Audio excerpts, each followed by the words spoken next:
আসসালামু আলাইকুম ওয়া রাহমাতুল্লাহি ওয়া বারাকাতুহু। ওয়ালাইকুম আসসালাম ওয়া রাহমাতুল্লাহি ওয়া বারাকাতুহু। এই শেখ, আমি আল হাসা থেকে বলছি। কেমন আছেন শেখ? জি ভালো জি আছেন? আল্লাহ সৌদি আরব বলেন। জি হ্যাঁ। শেখ, আহ, একটি প্রশ্ন হলো, সেটা হলো কিছু ফ্যামিলি দেখা যায়, বিশেষ করে গতকালকে একটা আমার নজর পড়ছে, ওরা সালাত পড়ে, মানে সালাতও পড়ে, তারপরে সিয়ামও রাখে সবকিছু, কিন্তু তারপরে ইন্ডিয়ান চ্যানেল গুলা তারা না দেখলে তাদের হয় না। তো এই ব্যাপারে অনেক সময় বলছি।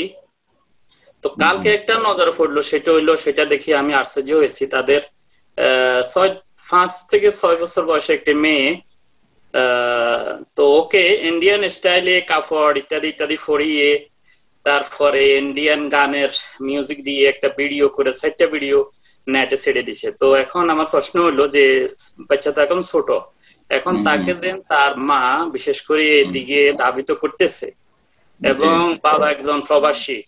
তো হুম, হুম, যতটুক সাধ্য বিভিন্ন দিক নির্দেশনা বলি ইসলামের যতগুলা শিখছি, এখন এই যে মেয়েটাকে ওদিকে ধাবিত করতেছে, এই ক্ষেত্রে বিশেষ করে এখানে মায়ের ভূমিকা আমি বলবো। যেহেতু মায়ে এগুলা রেকর্ডিং বা ইত্যাদি ইত্যাদি করতেছে, যদিও আবেগের বশবর্তী হইয়া ইত্যাদি ইত্যাদি। তো এখন এই মেয়েটা ভবিষ্যতে যদি প্রশ্ন এই যেহেতু, প্রশ্ন সংক্ষেপ করেন, এত লম্বা করেন। হ্যাঁ, তো সংক্ষেপ এখন প্রশ্নটা কি এক্ষেত্রে বলবেন? আসলে এই মেয়ে যদি বিপথে যায়, এখানে কার গুনার ভাগ বেশি হবে, বাবার নাকি মায়ের? এবং তাদের জন্য এখন থেকে মেয়েকে দিনদার করার জন্য করণীয় কি? জি,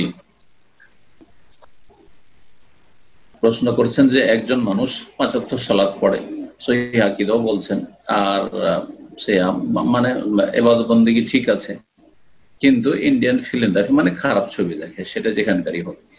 তো খারাপ ছবি দেখে আর ওইভাবে মেয়েটার প্রতিপালন করছে। এই শ্রেণীর অধিকাংশ মুসলিমদের অবস্থা, অধিকাংশ মুসলিমরাই হচ্ছে এইরকম।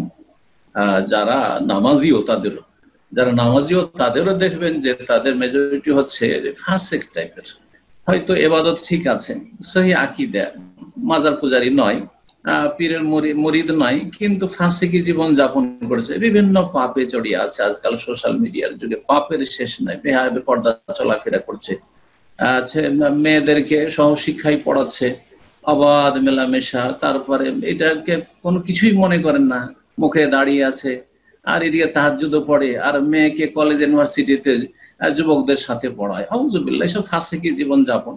তো একজন মানুষ যখন সঠিক ইসলামটা বুঝবে, প্রথম কথা বুঝতে হবে সঠিক ইসলামটা কি, আর বুঝার পরে আমল করার মন মানসিকতা থাকবে যে না, যেইভাবে বুঝেছি আমল করব, তখন সেই ব্যক্তি এই ফাসিকি বা পাপাচার থেকে মুক্ত হইতে পারবে, পাপাচার থেকে মুক্ত হইতে পারবে। তো এই হচ্ছে তাদের অবস্থা। এখন বাকি থাকলো যে এই যে মেয়েটাকে খারাপ করছে ইন্ডিয়ান স্টাইলে, যে ফিল্মে যা দেখছে তাই সেইভাবে তাকে সাজাচ্ছে বাই করছে। তো এটা হচ্ছে গুনহার সাদকা জারিয়া। মনে রাখবেন যে যেমন নেকির সাদকা জারি আছে, আপনি নেক রাস্তা যদি খুলে যেতে পারেন তা আপনার কাছে নেকি পৌঁছিতে থাকবে, তখন পাপেরও সাদকা জারি আছে। যে ব্যক্তি পাপের রাস্তা খুলে দিয়ে যাবে, সে তার কাছে মরে যাওয়ার পরও পাপ যেতেই থাকবে, তার কবরে পাপ যেতেই থাকবে, আমল নামাতে পাপ গুনাহ বাড়তেই থাকবে। তো এরা হচ্ছে ঠিক ওই রকমই। এই মেয়েটাকে যদি খারাপ করে যায়, বাপ করুক অথবা মা করুক, মা সাথে থাকে, সরাসরি তাতে ইনভলভ, সুতরাং মায়েরও পুরোপুরি তরবিয়তের দায়িত্ব। আর বাপ প্রবাসে থাকে মানে এই নয় যে তার সবকিছুই ছাড় আছে, বরং তাকেও খোঁজ খবর নিতে হবে, রাত দিন কতবার সংসারের কাজে খোঁজ নিচ্ছে, কারণ মেয়েটার ভালো তরবিয়তের খোঁজ নিতে হবে না, অবশ্যই খোঁজ নিতে হবে। সুতরাং গুনাহতে উভয়ে শরীক থাকবে, এবং এই গুনাহ সাদকা জারিয়ার মতো গুনাহ আসতেই থাকবে তাদের মরে যাওয়ার পরে, যদি মেয়েটা খারাপ হয়ে যায়। আর এটা শুধু তার জন্য না, সকলের জন্য বলছি। আমাদের ছেলেমেয়েরা আমাদের দোষের কারণে আমরা যথাসাধ্য চেষ্টা করলাম, চেষ্টা করলেন আপনারা, তারপরে খারাপ হয়ে গেলে তখন আল্লাহ ধরবেন না।